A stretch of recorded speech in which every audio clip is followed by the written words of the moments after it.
pessoal, beleza? Professor Jair aqui de novo. Vamos fazer o seguinte, vamos responder agora a prova paulista. E nós vamos perder as questões do segundo ano. Vamos lá. Segundo ano, primeiro bimestre de 2024, tá, pessoal? Então, dar um zoom.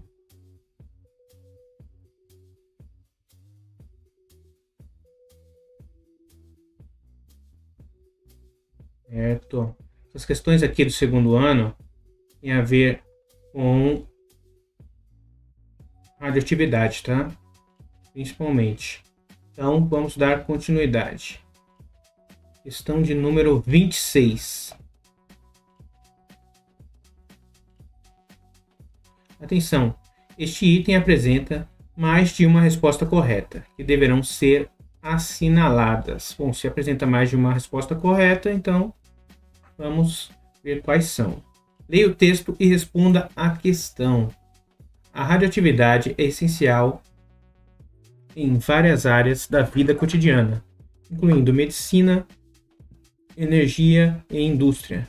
Apesar dos riscos, seu uso controlado traz benefícios significativos para diagnósticos médicos precisos, produção de energia limpa e datação de materiais. Então tem várias, vamos dizer assim, aplicações, né? Considerando os conceitos estudados sobre o tema radioatividade, assinale as 3 afirmativas corretas. Nós temos aqui alternativa A. A radioatividade é a propriedade de alguns elementos que emitem energia na forma de partícula e onda, de modo natural e espontâneo, tornando os elementos químicos mais estáveis.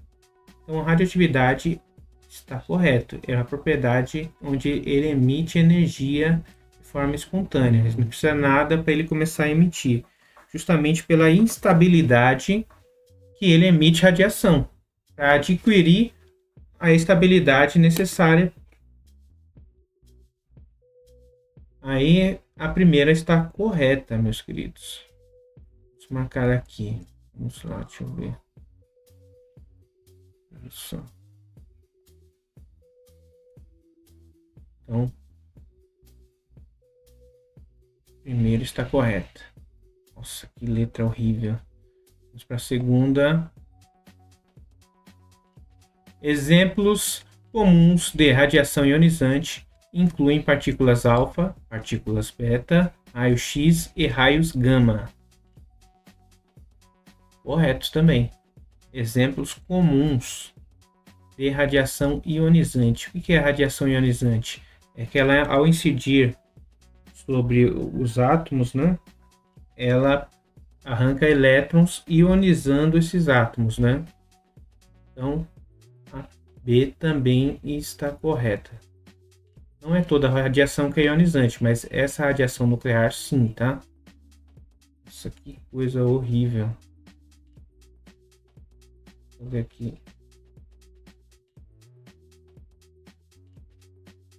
E aqui novamente. Isso. Isso. C. As partículas radioativas alfa são constituídas por 2 prótons e 2 nêutrons. Apresentam baixa capacidade de penetração em materiais, sendo facilmente absorvidas por materiais leves, como papel ou pele humana. A partícula alfa realmente ela é constituída por 2 prótons e 2 nêutrons. Seria um átomo de hélio, né? um íon de hélio, né? Onde ao adquirir 2 elétrons ele se transforma num átomo de hélio neutro, né? Então está correta também. A C também está correta.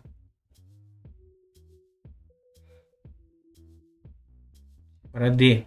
A ingestão de alimentos naturalmente radioativos podem apresentar um risco significativo para a saúde humana.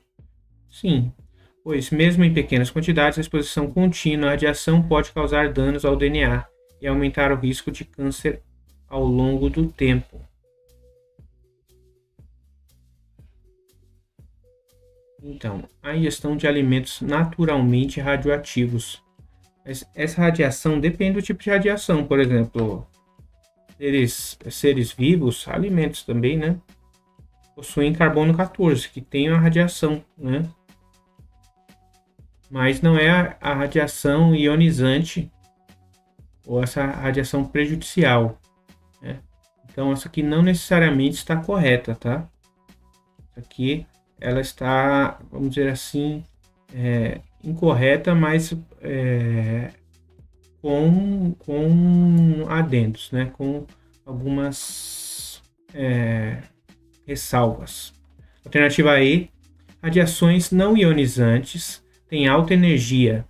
Não, se ela tem alta energia, ela é ionizante por definição. Ela vai ter energia suficiente para ionizar aquele átomo ou molécula, né? Estão presentes em nosso cotidiano, como as ondas eletromagnéticas, a luz, o calor e as ondas de rádio. Não, essas são radiações não ionizantes, mas só que elas possuem baixa energia, não alta energia. Por isso são não ionizantes. Então, as alternativas corretas é A, B e C mesmo, tá? Então, vamos para a próxima.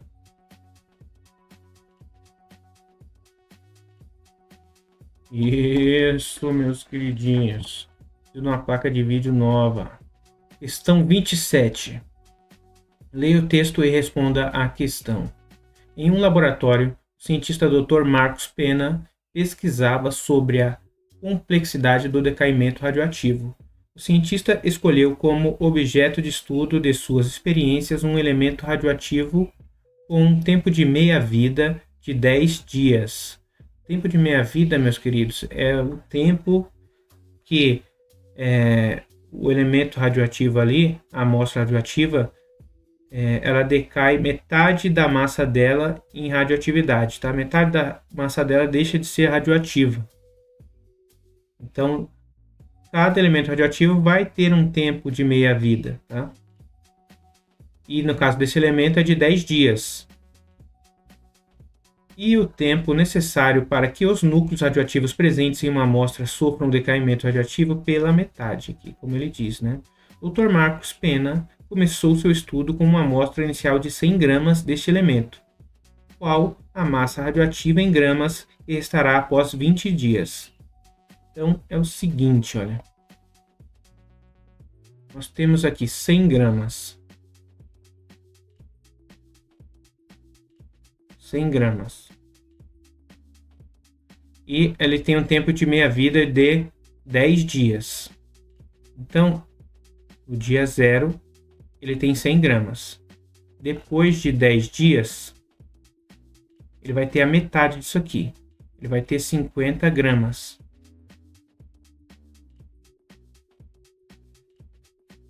Vamos, queridinho. Vamos lá.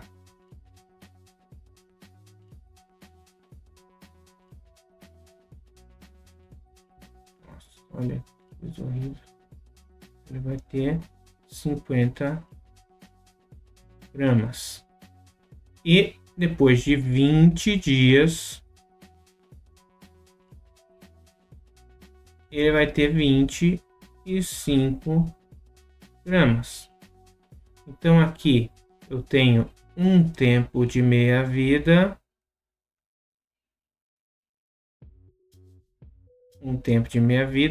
e aqui eu tenho 2 tempos de meia-vida.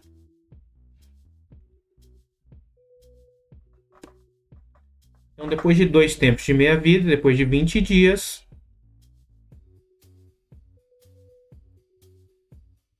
vou ter 25 gramas, que é a alternativa B. Tá? Alternativa B. Vamos para a próxima. De número 28. É o seguinte. Questão do Enem de 2020. Com a descoberta de emissões de energia do rádio 226. Esse 226 é a massa atômica do elemento rádio, tá? Dos átomos de elemento rádio, por Marie Curie e Pierre Curie. O fenômeno foi denominado radiação alfa ou emissão alfa. Posteriormente, verificou-se que a emissão alfa, na verdade, são partículas correspondentes a núcleos de hélio, como eu falei na outra questão, né? Formados por 2 prótons e 2 nêutrons. Assim, no decaimento alfa, um núcleo instável emite partículas alfa. Logicamente, né? O decaimento alfa emite partículas alfa, tornando-se um núcleo mais estável. Núcleo filho. Se um núcleo de rádio 226 emitir 2 partículas alfa, o número de massa do núcleo filho será. Então, ele vai se transmutar, ele vai se transformar em um outro átomo. E essa representação, vamos fazer ela aqui, ó. Ele emite 2 partículas alfa, né? Então, eu tenho aqui, olha, o elemento rádio. Paciência. Elemento rádio, ele tem uma massa de 226, correto? E ele vai emitir, ele vai liberar 2 partículas alfa. Cada partícula alfa tem uma massa de 4 unidades de massa atômica. Então, se ele vai liberar 2 unidades de massa atômica, 2 partículas alfa, vou colocar aqui, ó, 2 partículas alfa. Então, 2 vezes 4, ele vai liberar 8 unidades de massa atômica e vai se transformar num novo elemento, mais um elemento Y qualquer, né? Vou colocar um elemento X aqui, ó, X. E vai ter um novo número de massa. Aqui, o número de massa ele tem que se manter, tá? Então, aqui se eu vou ter 2 vezes 4, 8, eu tenho que subtrair daqui dos 226. 226 menos 8 vai dar 218. 218 mais 8, 226.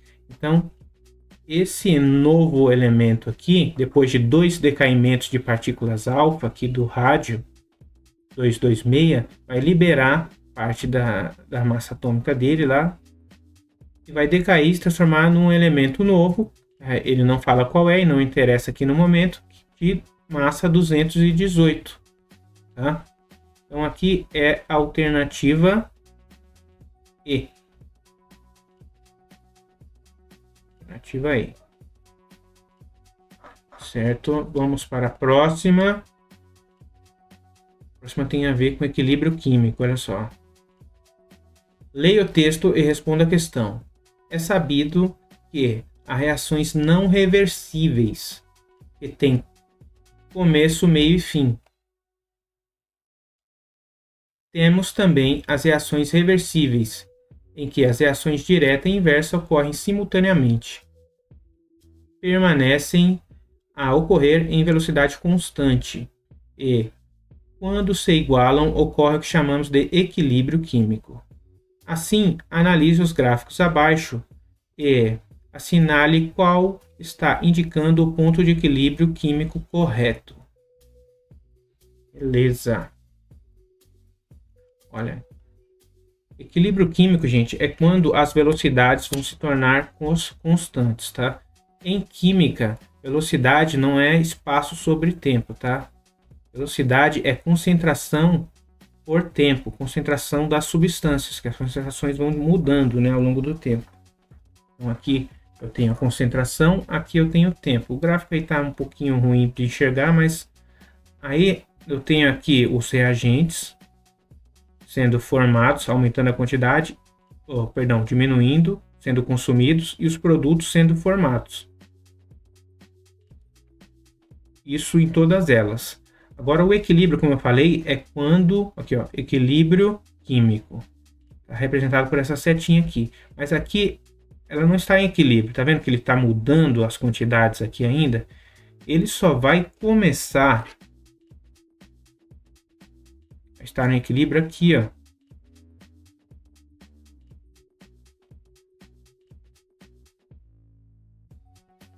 onde todas as substâncias não vão mudar mais as suas concentrações, suas quantidades. Aqui elas vão estar em equilíbrio. Já viu uma balança que fica se mexendo, está em equilíbrio? Não, ela tem que dar parada. Então aqui as quantidades têm que estar constantes. Se as quantidades estão diminuindo e a outra está aumentando, elas não estão em equilíbrio ainda. O equilíbrio ele não está aqui, ele está aqui, ó, tá vendo? Vamos para B. A B muito menos. Equilíbrio na diagonal aqui, impossível. Isso aqui é um absurdo, né? A C também não. Como eu falei, o equilíbrio é quando as substâncias estão constantes. É bem nesse tempo aqui, ó. Nesse tempo. E é uma reta vertical, né? Então vamos aqui para... Ai, meu Deus. Vamos lá. Vamos lá. Vamos, computador.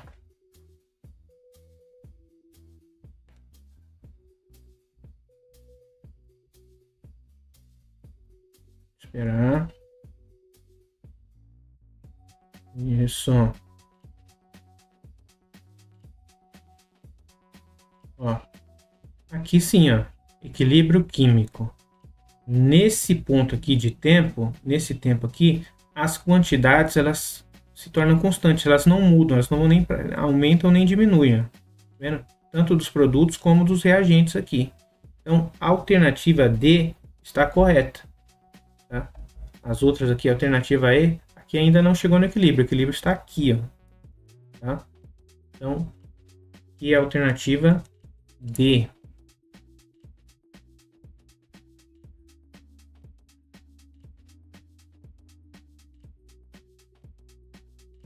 Isso. Vamos para a próxima.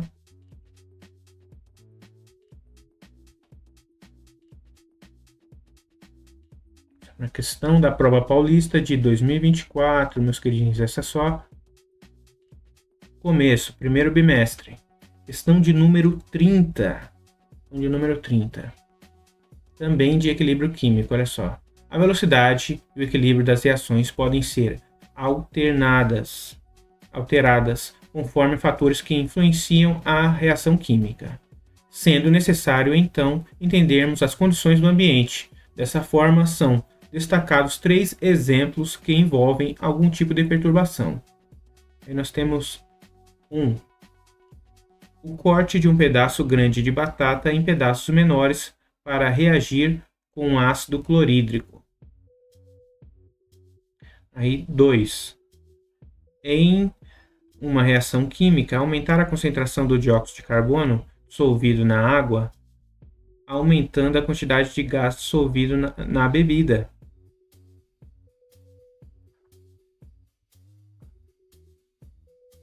Aí vamos, alternativas e o 3, a fermentação de pão ocorrer mais rapidamente em dias mais quentes do que em dias mais frios. Assim, os fatores que influenciam a velocidade das reações, que correspondem aos exemplos acima, 1, 2 e 3, são respectivamente. Aqui tem a ver com o fator que influencia na velocidade de uma reação química, que são concentração, temperatura, área de contato, catalisadores, tudo bem? E pressão também. Então, esses são os fatores. Então, vamos ver aqui qual é a alternativa. Só que isso tem a ver com essa ordem aqui, tá? Esse aqui, corte em pedaços, tem a ver com área de contato. Quanto maior a área de contato... Por que cortar em pedaço aumenta a área de contato? Se você, por exemplo, tritura um comprimido efervescente e joga só o pozinho ao invés do comprimido inteiro, esse comprimido ele vai efervescer mais rápido. Por quê? Porque a área de contato dele vai ser tanto a parte externa como interna do comprimido. Tá? Uma carne moída e uma peça de carne inteira. A carne moída, se você deixar ela fora da geladeira, ela vai estragar mais rápido do que a carne com a peça inteira. Porque vai ter mais área de contato para acontecer as reações químicas e degradar o material. Tá? Então a primeira é a área de contato, ou superfície de contato, no caso, né? A segunda, em uma reação química, aumentar a concentração de dióxido de carbono. Segundo, aumentar a concentração. Então, aumentar a quantidade. Isso daqui já fala tudo. Aumentar a concentração de um dos reagentes, aqui no caso do dióxido de carbono. Então é concentração. E a terceira, aumentar a temperatura para que os micro-organismos façam a fermentação do pão mais rapidamente. Então, se eu aumento a temperatura, tem a ver com temperatura. Então, no caso é a alternativa C. Aqui eu tenho o primeiro, superfície de contato. O segundo é a concentração, aumenta a concentração de dióxido de carbono. E a terceira é a temperatura. Então, é a alternativa C, a questão de número 30 da prova paulista. Beleza, galerinha? Então, vamos ver se essa é a última. Essa é a última.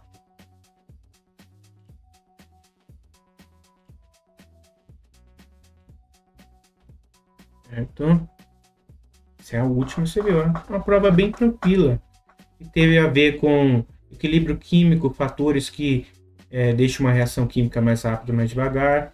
Basicamente, equilíbrio químico, velocidade das reações e a parte de radiação. Primeira lei da radiação, partículas alfa e tudo mais, né? Então, foi uma prova bem fácil do segundo ano, primeiro bimestre. E não se esqueçam aí de dar o like e a gente se vê na próxima correção, beleza? Eu sou o Jair. Tchau, tchau.